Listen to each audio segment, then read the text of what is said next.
بسم الله الرحمن الرحیم. د فزیک دریم پارت ترموډینامیک، چې د ترموډینامیک علم د اجسامو د حرارت او د انرژي د تبادلې او د کار سره دی. د ترموډینامیک تعریف موږ او تاسو داسې کړی چې branch of physics that deals with the relations between heat and other forms of energy and work. د فزیک هغه بخش د کم سروکار چې د حرارت او نورو اقسامو د انرژي یا نورو ډولونو د انرژي سره وي او د کار سره وي. د دغه درو شیانو ترمنځ تړاو عبارت د ترموډینامیک څخه دی. هیټ خپله یو نوع د انرژي ده. د انرژي همدا قسم چې هیټ یا تودوخه ده او نور قسمونه د انرژي څه تړاو لري د مادې سره، په ماده کښې څه رقم بدلون منځته راوړي او کار څنګه باندې اجرا کیږي. د دغه شیانو ترمنځ ربط څېړلو ته ترموډینامیک ویل کیږي. موږ او تاسو په 8م فصل کې دا معادله سره ویلې وه چې د انرژي تغیر په یو سیستم کې یو د شپږو میکانیزمو د ترانسفرو څخه عبارت دی، یا هم د دوو ترانسفرو د میکانیزم، یا هم د درو، یا هم د ټولو شپږو څخه. د یو جسم په داخل کښې چې کومې انرژیانې موجودې دي هغه درې نوعه انرژیانې وي. یا به د جسم دننه حرکي انرژي وي، یا به د جسم دننه پوتنشلي انرژي وي، او یا هم د جسم یا د سیستم دننه داخلي انرژي وي یا انټرنل انرژي. که چیرې په یو د دې انرژیانو کې یا په دوو د دې انرژیانو کې یا په درو سرو په دغه انرژیانو کې که تغیر راتلی، نو دا معنا لري چې په دغه شپږ سره میکانیزمو کې یو یا دوه یا درې یا شپږ سره تغیر پکښې راوستی شي، چې هغه عبارت د کار څخه دی. کیو موږ او تاسو په هیټ یا تودوخې سره ښودلی وو. جمع ترانسفر د انرژي، میکانیکل ویوز میخانیکي څپو په ډول باندې د انرژي انتقال. میټر ترانسفر د مادې د انتقال له وجې څخه د یو سیستم په انرژي کښې تغیر راوستل. الکتریک ترانسمیشن د برېښنا د انتقال له وجې په اجسامو یا په یو سیستم کښې د انرژي تغیر راوستل. او الکترومګنیټیک ریډیشن یا هم د الکترومقناطیسي څپو په واسطه باندې د یو سیستم په داخلي انرژي کښې تغیر راوستل. موږ او تاسو به دلته د هیټ یا تودوخې څخه استفاده وکړو. تودوخې سره به مو سر وکار په ترموډینامیک کې. او دا تودوخې تاثیر په تودوخیز حالت کښې د یو سیستم معنا څه رقم تاثیر لري. د یو سیستم تودوخیز حالت څونې بدلېدلی شي، دا به سره مطالعه کوو. وروسته به راسو کار، په ترموډینامیک کې به کار مطالعه کوو چې کار څنګه رول لري، تودوخه څنګه په کار راوښتلی شي، کار څنګه په تودوخه اوښتلی شي. او د هغه وروسته به په آخر کښې یو بل میکانیزم چې هغه الکترومقناطیسي تشعشع په واسطه باندې د سیستم په انرژي کښې تغیر راوستل دي، هغه به هم مطالعه کړو. اوس به راسو د ترموډینامیک اول حصې ته، 18م فصل. په دې فصل کې موږ او تاسو دا موضوعات سره ووایو. اول به ټمپریچر یعنې تودوخه and the zeroth law of thermodynamic او صفرم قانون د ترموډینامیک به مطالعه کړو. وروسته به راسو ترمامیتر به وپېژنو او د سنټیګریډ درجه یا سلسیس چې موږ او تاسو ورته وایو، د دې د تودوخې مقیاس یا اندازه څه رقم او چا معلومه کړې ده، څنګه ټاکل شوې ده. د هغه وروسته به یو معیاري ترمامیتر چې هغه ته کانسټنټ ولیوم ګیس وایي، یعنې ثابت حجم لرونکی غاز په واسطه چې کوم ترمامیتر جوړ شوی دی هغه به مطالعه کړو. او مطلقه صفري قیمت به مطالعه کړو چې مطلقه صفري قیمت چې کلوین کشف کوي څه معنا لري. بیا به تودوخیز انبساط د جامدات او د مایعاتو دا سره ووایو. خو د جامداتو او مایعاتو بر علاوه د غازاتو تودوخیز انبساط په اسانه سره نه معلومیږي.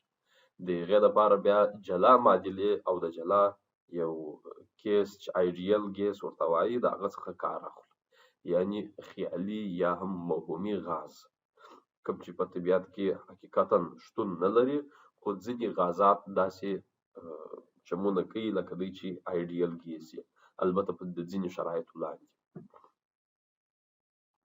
نو اول به راسو ټمپریچر یا تودوخه. تودوخه څه معنا لري؟ تودوخه یعنی یو جسم څونه ګرم دی یا څونه یخ دی. کله چې موږ او تاسو یو شي ته لاس ووړو یخوالي احساس کوو، څنګه ته یو بل شی لاس ووړو هغه به دومره یخ نه وي. نو موږ وایو چې دغه شي ته چې موږ اول لاس ووړی یخ دی په پرتله د بل جسم. دا په حقیقت کې زموږ او تاسو د پوست یا زموږ او تاسو د لاس په واسطه چې کوم ریډینګ کیږي هغه زموږ او تاسو دماغ ته ځي. نو ځکه موږ او تاسو وایو چې دغه شی یخ دی نظر دې شي ته، یا دا شی ګرم دی نظر دې شي ته. یعنی په حقیقت کې دا یو احساس دی چې موږ او تاسو یې سنس کوو. لیکن زموږ او تاسو بدن صرف موږ او تاسو ته کیفیت راشي یا کوالټي راشي، مقدار نه راشي. چې په اصطلاح یو جسم یخ دی، څونه یخ دی، 5 درجې د سانتیګریډ، 6 درجې د سانتیګریډ، دا زموږ او تاسو بدن تفکیک نشي کولای. ولې دونې ویلی شي چې و دا جسم یخ دی دا جسم ګرم دی. نو د دې لپاره موږ او تاسو د یو بااعتماده سرچینو څخه استفاده کوو چې د اجسامو تودوالي او یخوالي باندې وڅېړو. د دې د مخه چې د اجسامو تودوالي او یخوالي لپاره موږ او تاسو یو آله جوړه کړو، ورسو هغه وڅېړو. ښه به دا وي چې تودوخیز تماس یو ځل وپېژنو چې تودوخیز تماس څه شي ته ویل کېږي، یا هم thermal contact. thermal contact څه شي ته وایي؟ Two objects are in thermal contact with each other if energy can be exchanged between them. دوه اجسام هغه وخت په تودوخیز تماس کښې راتلای شي چې کله د دوی ترمنځ انرژي تبادله شي. معنا دوه جسمونه یو د A یو د B جسم لرو، که چیرې زه دا دوه جسمونه دا رقم سره کښېږدم چې د دوی دواړو ترمنځ د انرژي تبادله په اسانۍ سره صورت پیدا کړي، دې ته ویل کېږي thermal contact یا تودوخیز تماس. معنا د تودوخې له وجې یو د بل سره په تماس کې شول. او که په منځ کې یو داسې جسم کښېږدی چې د لومړني جسم تودوخه د B ته نه ورځي، د B جسم تودوخه A ته نه ورځي، نو بیا خو تودوخیز تماس نه شو. The exchanges we will focus on will be in the form of heat or electromagnetic radiation.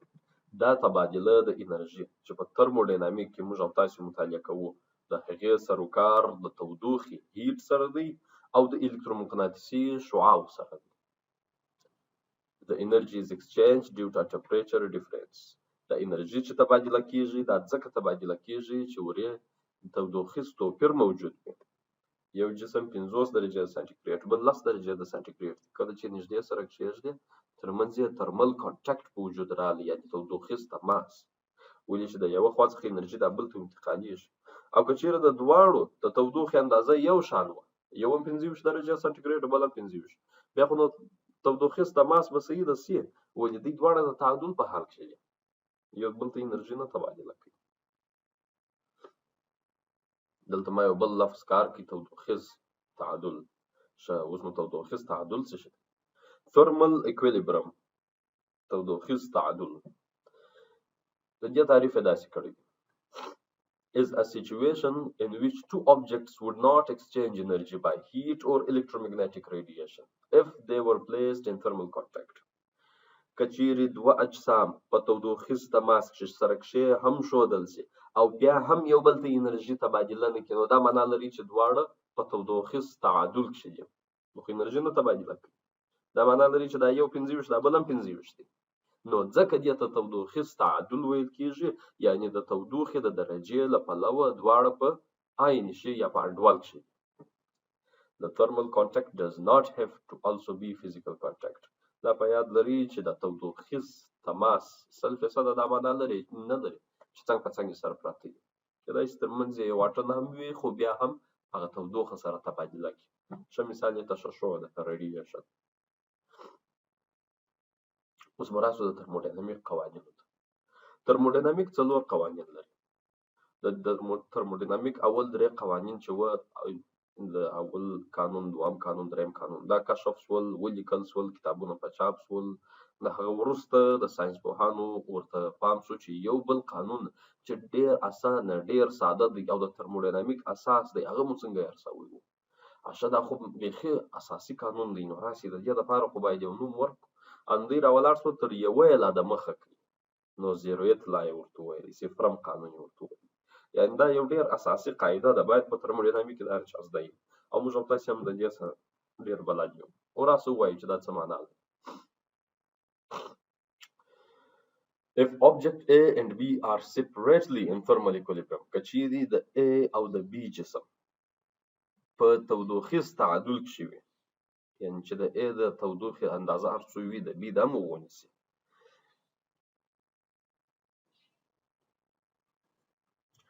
اوس نو دا د تودوخې اندازه څنګه معلومه شول؟ دا د object C په واسطه معلومه شول. ولې چې C object یې پلار راواخیستل شو، د A سره کښېښودل شو، صحیح د تودوخیز تعادل ته ورسېد. بیا راواخیستل شو د B سره کښېښودل شو، او ولا دا د B ته هم په تودوخیز تعادل کې ورسېدی. لکه په دغه مثال کې د C object یا جسم په ترمامیتر فرض کړو، ریپلای د A سره کښېښودی. کله چې د A جسم او د ترمامیتر د پله دواړه په عین تودوخیز تعادل کې سره ورسېدل، دلته خو ریډینګ موږ ته راشي چې فرض مثال 22 درجې د سنټیګریډ شو. اسید بیا دغه جسم د C څخه مو د ترمامیتر اله راایسته کړله، په B کښې مو کښېښول، ورې چې مو ریډینګ وکتی، ورې هم 22.5 ته ورسېدی. نو A هم 22.5 شو، B هم 22.5 شو. په حقیقت کې خو دا د C جسم یې پله د A سره په تودوخیز تعادل کښې راغلی، بیا د C جسم د B سره په تودوخیز تعادل کښې راغلی. اوس نو کله چې دوی په تودوخیز تعادل کښې سره راغلی،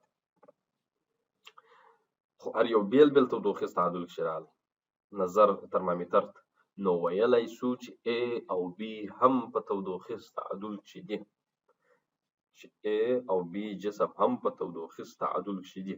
یعنې که چیرې د ترمل کانټیکټ یا په تودوخیز تماس کښې سره کښېږدو، یو بل څخه انرژي نه تبادله کوي، ولې چې A هم وغونېدی B هم وغونېدی. نو دې ته ویل کېږي صفرم قانون د ترموډینامیک.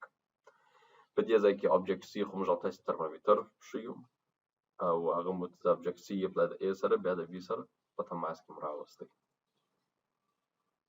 اوس به راسو ټمپریچر به وپېژنو. ټمپریچر یا تودوخه څه شي ته ویل کېږي؟ ټمپریچر یا تودوخه یو خاصیت دی. څنګه خاصیت دی؟ چې یو جسم د بل جسم سره په څومره تودوخیز تعادل کښې قرار لري. یو جسم ګرم دی، فرض مثال 25 درجې سانټیګریډ یا 10 دی، ته ترمامیتر په واسطه باندې دی معلومه، نو خو ترمامیتر هغه اولي ستنه چې دا اخې دلته ایږدی، نو هغه خو د غونې حرارت درجه کې نه دی، هغه چې کله دلته کښېږدي کرار ترمنځ انرژي تبادله کېږي، اخر د ترمامیتر ستن بیا یو څو ته 25 ته بیایي یا 10 ته بیایي. اوس د ترمامیتر ستن او نوموړی جسم دواړه په تودوخیز تعادل کښې راغله، تا ته یې ریډینګ په لاس درکړي چې ولا دې د 10 درجې سانټیګریډ یې موږ ته وښودی. نو دا یې ټمپریچر شو، دا یو خاصیت شو، دا د تودوخې خاصیت شو چې بل جسم مو راوړي په تودوخیز تعادل کښې مو ورسره واقع کړي. دا نور دوی هغه جملې دي چې موږ او تاسې سره وویلې، صرف دلته به یې معنا درته وکړم. Two objects in thermal equilibrium with each other are at the same temperature. دوه اجسام که چیرې په تودوخیز تعادل کښې وي، معنا د حرارت درجه یې هم سره عین شان ده. If two objects have different temperatures، که چیرې د حرارت درجه یې سره مختلفه وي، they are not in thermal equilibrium with each other، یو د بل سره په تودوخیز تعادل کښې نشته. راسو ترمامیتر ته. ترمامیتر هغه آله ده چې د اجسامو یا د یو سیستم د تودوخې لپاره کارول کېږي. Thermometers are based on the principle that some physical property of system changes. ترمامیترونه داسې جوړ شوي دي چې ځینې فزیکي خواص د یو سیستم وربدل کړي. چې موږ او تاسې وایو چې ترمامیتر مې راواخیستې، پلانکي ځای کې مو کښېښوئ، هلته یې ماته 20 درجې د سنټیګریډ په لاس راکړه. دا 20 درجې څنګه په لاس راکړل؟ دا په ترمامیتر کې یو رقم فزیکي خاصیت بدل شو، نو ځکه یې ماته هلته 20 درجې د سنټیګریډ وښودل. دا فزیکي خاصیتونه د بېلابېل ترمامیترو دا فرق کوي. ځینې ترمامیترونه یې نظر ګیس ته ډیزاین شوي، ځینې ترمامیتر یې نظر لیکویډ یا مایع ته ډیزاین شوي، ځینې ترمامیتر یې نظر جامداتو ته ډیزاین شوي، ځینې ترمامیترونه یې نظر فشار ته ډیزاین شوي، ځینې ترمامیترونه یې نظر حجم ته ډیزاین شوي، ځینې ترمامیترونه یې نظر تودوخې ته ډیزاین شوي. راسو هغه به هر یو وګورو. هغه خواص چې د ترمامیتر د اصطلاح په وجود د راتلو باعث ګرځي هغه دغه خاصیتونه دي. اول the volume of a liquid. کېدای شي په ځینې ځای کې موږ او تاسو د مایع څخه استفاده وکړو. د مایع حجم که چیرې په زیاتېدو نو خو دا تودوخې درجه لوړ شي. د مایع حجم که چیرې په کمېدو نو دا معنا لري چې هغه ځای یخ دی، ټمپریچر یې لو دی، کمیږي. او بل موږ او تاسو تودوخیز انبساط ویلی په 8 سیم کې او په 12 سیم کې. داسې دی کله چې جسم ته انرژي ورکول شي، تودوخه ورکول شي، جسم انبساط کوي، پړسیږي، غټیږي. او کله چې انرژي ځینې واخیستل شي یعنې یخ شي نو هغه کنډنس کیږي، متراکم کیږي، سره کښېکښل کیږي، کوچنی کیږي. نو والیم یا حجم هم په اصطلاح د تودوخې سره مستقیمه اړیکه لري. دوهم د ډایمنشنز اف ا سالډ. ځینې ترمامیترونه د جامداتو څخه جوړ دي چې ابعاد یې ډېر دقیق ټاکل شوي چې په لږ څه بود تغییر سره د موږ او تاسو ته ریډینګ په لاس راکوي چې اوس نو درجه دوی ته ورسېدله. بل د پریشر اف ا ګیس at a constant volume. بل داسې ترمامیترونه شته چې د فلاسک څخه فرض مثال جوړ دي، په هغه کې په ټاکلې اندازه غاز ور دي. حجم د دې غاز معلوم دی، فشار هم معلوم دی. که چیرې دی فرض مثال ګرمیږي نو خوري هغه دی غواړي چې حجم زیات کړي د غاز ده حجم ګرم شو، لیکن هلته یې نه پرېږدي چې حجم زیات کړي. وایي چې کنسټانټ والیم موږ ته باید ثابت حجم په لاس راکړي. ښه نو چې حجم نه پرېږدی چې اضافه شي بیا څه شي منځته راځي؟ بیا نو تزاید د فشار منځته راځي. دغه تزاید د فشار یا تناقص د فشار موږ او تاسو ته ټمپریچر بیا راشي یا تودوخه راشي. برعکس که چیرې غواړو چې فشار ثابت وساتو په غاز کې، یو فلاسک ته مو یو معین اندازه غاز ور اچولی دی، د دغه فشار غواړو چې ثابت وساتو او په د ثابت فشار په ساتلو سره موږ او تاسو ټمپریچر یا تودوخه معلومه کړو.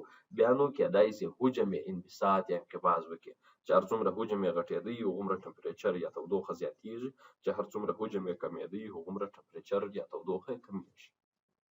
بل د electric resistance of conductor، بل برېښنایي مقاومت دی د فلزاتو یا د هادي اجسامو. یو هادي جسم چې هر څومره ګرمیږي هغومره مقاومت یې زیاتېږي. یو هادي جسم چې هر څومره یخیږي هغومره مقاومت یې کمیږي. نو معنا یعنې که چیرې یو هادي جسم موږ او تاسو ولرو، په یو داسې شي کې کښېږدي چې هغه یخ وي، که چیرې مقاومت یې کم شو نو دا معنا لري چې دا جسم ټمپریچر یې لو یا کښته دی. او که په ګرم جسم کې کښېږدي نو خو هلته خو د ترمامیتر هم ګرمه وي، نو خو هلته بیا موږ او تاسو ته ریډینګ راکوي چې والا اوس د دې هادي مقاومت دومره لوړ شو، چې هر څومره لوړ شوی په هغومره اندازه د ټمپریچر یا تودوخه هم زیاتوي. د کلر اف ان آبجکټ، د اجسامو د رنګ په واسطه هم موږ او تاسو د تودوخې کشف کوای شو. یعنې چې هر څومره د جسم رنګ شینوالي ته نږدې کېږي هغومره اندازه د تودوخه زیاته ده، چې هر څومره سرخوالي ته نږدې کېږي هغومره اندازه د تودوخه کمیږي. نو نظر دغه شیانو ته موږ او تاسو ترمامیتر ټاکو. یو عادي ترمامیتر که چیرې تاسو لیدلی داسې د شیشې څخه جوړ دی، سیماب یا الکول یې پکې اچولي، په دې کې یو کوچنی کیپیلري ټیوب دی. کیپیلري ټیوب څخه مراد یعنې دغه کوچنی ټیوب دی د وریښته په اندازه باندې نه، یعنې د وریښته د قطر یا د وریښته د قطر څخه یو څه اضافه په اندازه داسې یو کوچنی ټیوب دی تر پایه پورې تللی. د ترمامیتر معمولا داسې جوړېږي چې یو پله په څومره معین اندازه سیماب چې دلته ور واچول شوله، دا را اخلو موږ او تاسو دا سیماب یو پله په 0 درجې کښېږدو. 0 درجې څخه مراد یخی دی، یو پله په یخي کېږدو. په یخي کې چې دې کښېښوي نو خو دا سیماب ټوله راځي اصلاح کوچني کېږي، انقباض کوي، سره ننوځي، یعنې حجم یې کمیږي.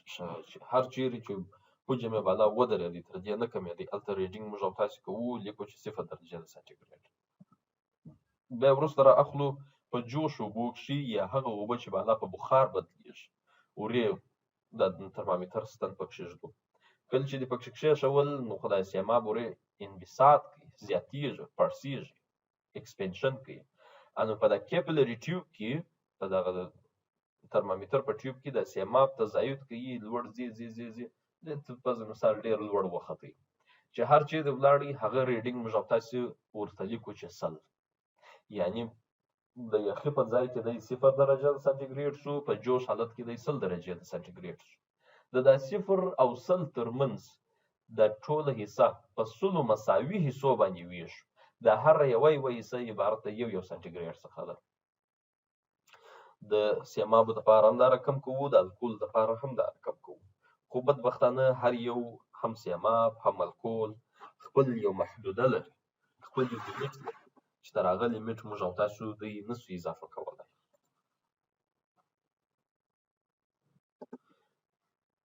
د ترمامیتر د تشکیل لپاره تر ټولو عمومي یو عام سیستم د اوبو سیستم دی. A mixture of ice and water at atmospheric pressure. د مخلوط یا یو ځایوالی د یخي او د اوبو ده په اتموسفیري فشار کې. دې ته موږ او تاسو آیس پوینټ وایو، معنا د یخي نقطه د اوبو وایو چې موږ او تاسو 0 درجه بولو. A mixture of water and steam in equilibrium. د مخلوط د اوبو او د بخار، یعنی وخت چې اوبه په بخار باندې بدلیږي، په دې حالت کې موږ او تاسو د اوبو حالت ته سټیم پوینټ یا هم د تبخیر نقطه وایو چې 100 درجه د سانتیګریډ بولو. کله چې موږ او تاسو دا دواړه لاسته راوړل، هغه اوږدوالی چې د 0 او 100 درجو د سانتیګریډ ترمنځ په د کیپلري ټیوب کې په لاس راځي، هر یوه عبارت د یو سیګمنټ یوې برخې څخه ده چې دې ته موږ او تاسو سلسیوس سکیل وایو یا سانتیګریډ یې بولو. سلسیوس سکیل.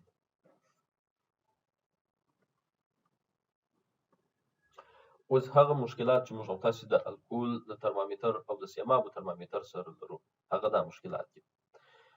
اول تر ټولو غټ مشکل خو دا دی چې موږ او تاسو ته عین ریډینګ په لاس نه راکوي.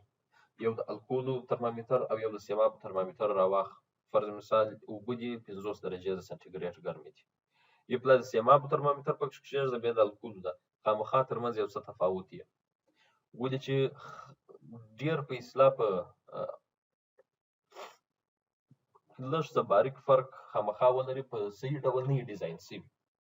بل یو د سیمابو ترمامیتر، بل د سیمابو، دواړه عین سیمابي ترمامیترونه دي، راواخه ویې ګوره، هم موږ ته یو رقم ریډینګ په لاس نه راکوي، خامخا به ترمنځ یو څه تفاوت موجود، ځکه چې وخت چې د سیمابو ترمامیتر ډیزاین کېدی په فابریکه کې، د ده په فیبریکیشن کې یو څه اختلاف خامخا شته، د یو کیپلري ټیوب یو څه پنډي، د بل کیپلري ټیوب یو څه نری وي، په ډېر دقیق اندازه سره امکان نه لري چې سره جوړ شي. بل خبره دا ده چې تر 90 درجو، منفي 90 درجو لاندې د سیمابو ترمامیتر نشو کارولی، ولې چې په منفي 90 درجې کې سیماب خپله منجمد کېږي. نو دا خو شول د سیمابو محدوده. د الکول محدوده بیا دا ده چې تر 15 درجې د سانتیګریډ بالابود موږ او تاسو اضافي تودوخیز شی نشو په کتلی، ولې چې په 15 درجې د سانتیګریډ کې الکول خپله بخار کېږي، هلته موږ په هغه کیپلري ټیوب کې سم ریډینګ په لاس نه راکوي. نو د دې دپاره یو بل ترمامیتر ته ضرورت شته چې هغه باید داسې ترمامیتر وي چې په اصطلاح د دغه غلطیو څخه خلاص وي. نو د هغو دپاره به موږ او تاسو کانسټانټ والیم ګیس ترمامیتر ووایو.